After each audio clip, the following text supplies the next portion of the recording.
Some people call it paranormal, some people call it ghosts, some people call it activity, some people differentiate. But for now, I'm going to elaborate on one of the stories I started. So the two sisters I spoke of in my shorts, I've been up their place many, many times. This particular night was staying, like after the day, staying the night. And they had a hallway that was a passageway that at the end there was a door on the left, door on the right, and one straight ahead. I'd never felt uncomfortable there. Beautiful family, beautiful girls. They're just lovely, really lovely. I would have been about 12 years old, maybe 13. At the end of the hall on the bedroom on the left was the younger sister's room, and that's where I was sleeping for the night on a beanbag next to her bed.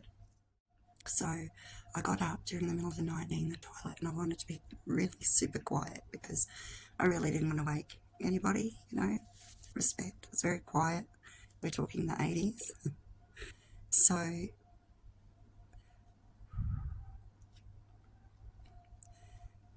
I'm kind of getting up at the door, holding the door handle. I've shut the door straight after seeing what I seen. And there was about 4 or 5 feet between me and this, what I could see, this girl. It was a young girl.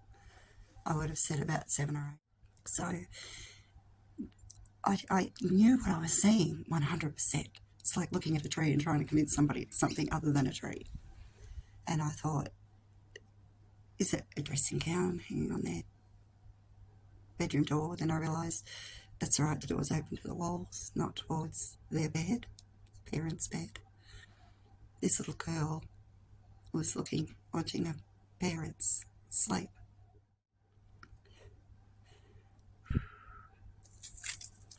Clear as day. And I can promise you what I seen, and I wasn't the first. It was so scary, but what terrified me was she was looking at them in the bed, but then she turned and faced me. She's seen me. That terrified me.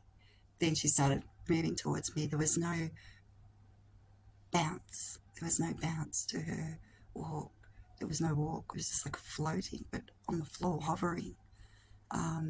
She was like the colour that comes from an older lampshade. It gives that softer glow, not a big, bright, illuminating glow, but a soft, but not like, oh, what's that? Is that visible? She was there, like you're looking at me, not flesh. A little dress, bows from ribbons, the way her hair sat, everything. I remember it all. When she started coming towards me, the first thing I did, of course, was shut the door. And I'll let you know too, it's not just at night that these things happen. I wake my friend up and I said, such and such and such, there's a ghost in your house. And she said to me, is she here again? She was really annoyed. And I asked her, I said, why didn't you tell me? And she said, would you have ever stayed?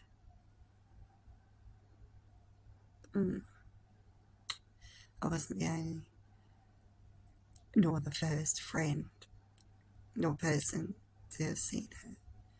They've seen her many times. I said, who is she? And never seen her again, because I never stayed again, and I'm really sorry, girls.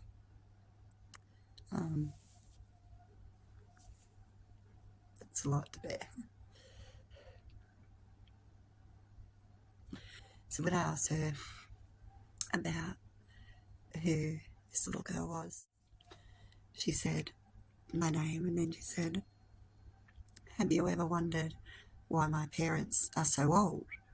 It had never, a lot of kids in my neighbourhood, where there was like 10 kids or 6 kids in their family, and some of them were older, and some kids were raised by their grandparents, and it was rude, impolite to ask.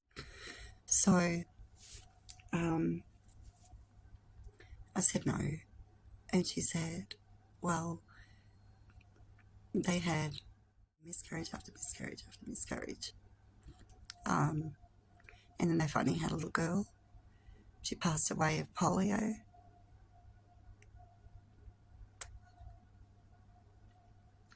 Then she told me, she said, we're not their biological daughters. She said, in fact, we're not even biological sisters. I just couldn't believe it. We talked for a while and we went to sleep. And the next morning, of course, I had to talk to her about this. It just was the first time I'd ever really acknowledged seeing anything, at least. It was that scary I couldn't repeat the story and complete it. I couldn't for a long, long time. The hairs on my arms set on end. I was scared that if I discussed it, maybe she would come to my house. Come on, I was 12, 13. I couldn't, the only sense you make of it is what it is. It is what it is. So the next morning, the younger daughter's even pulling out the adoption papers of her and her sister to show me, to prove it, even though I seen her for myself. We have trouble when we want to fathom the unbelievable. You know, when someone that you love dearly and you lose, and you expect to cry, and you're waiting for it, but it doesn't happen for a little bit, and then it does, because you're in shock, disbelief. But the facts are in. So,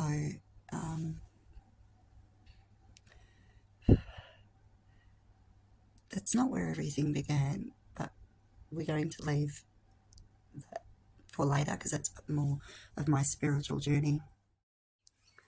I'd like to take this moment to say I love conversing, so comment away. Also, thank you very much for your patience.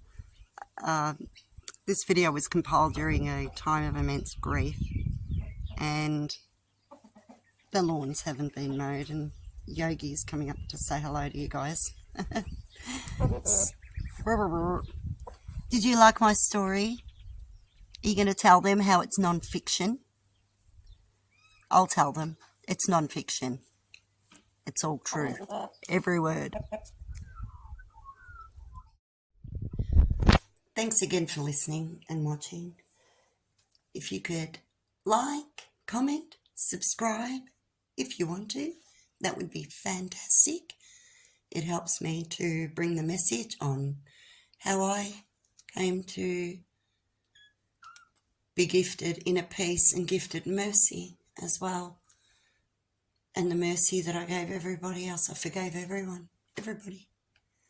This channel might seem all about me, but it's really about all of you. Once you get to know me, you'll know. I love you all. Talk soon, I'm hoping.